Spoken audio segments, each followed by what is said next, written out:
What happens when Superman grows up in a world that already feels broken? Not hopeful, not kind, broken. This version of Superman didn't land on Earth as a smiling baby. He remembered Krypton, he remembered his parents, and he remembered watching his world die. Because Absolute Superman isn't the story of a perfect hero, it's the story of someone trying not to lose hope. Today we're breaking down Absolute Superman issue number 1, one of DC's darkest and most emotional Superman reinventions ever made.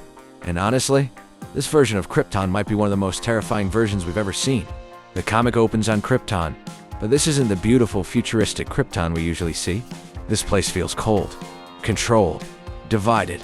The planet is separated by social classes, and the people at the bottom are treated like they barely matter. Kal-El's parents, Jor-El and Lara, aren't famous scientists here. They're workers, laborers, people forced to survive outside Krypton's wealthy cities. And honestly, that changes everything, because this Superman grows up understanding suffering, understanding exploitation, understanding what it feels like to be ignored. The House of El isn't powerful anymore. They're struggling, and Jason Aaron makes Krypton feel less like paradise, and more like a dying society pretending everything is fine.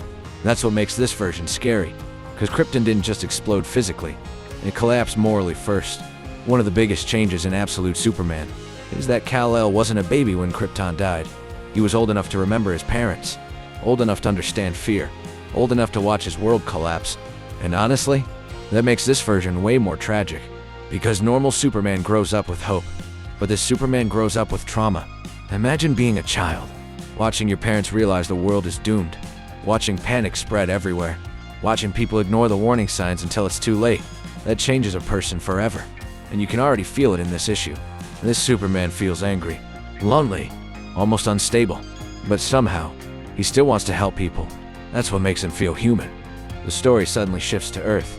Specifically, a brutal mining operation in Brazil.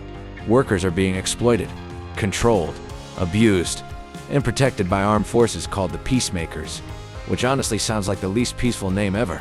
And this is where we finally see Superman.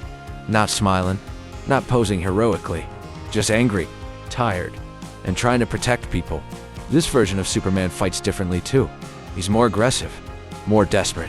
And there's this really important moment where he asks, "If I hit them, will they live?" That line tells you everything about this character, because even after everything he's experienced, he still doesn't want to become a monster. But here's where things get terrifying. His powers are unstable.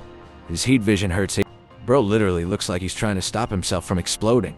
And honestly, that makes this version of Superman feel dangerous in a way we rarely see. Absolute Superman issue 1 doesn't just reinvent Superman, it reinvents hope itself. This version of Kal-El isn't a symbol yet. He's angry, traumatized, and barely holding himself together. But somehow, he still keeps saving people, even when the world fears him. And honestly, that might make him more dangerous than any Superman we've ever seen, because by the end of issue 1, it feels like his powers are becoming harder to control. Lois Lane already has a weapon pointed at him. Lazarus Corporation is watching him closely, and Superman still hasn't revealed what he's truly capable of. But issue 2 is where things start getting much worse, because the world is finally going to realize this Superman isn't here to play by their rules. Subscribe now if you want part 2.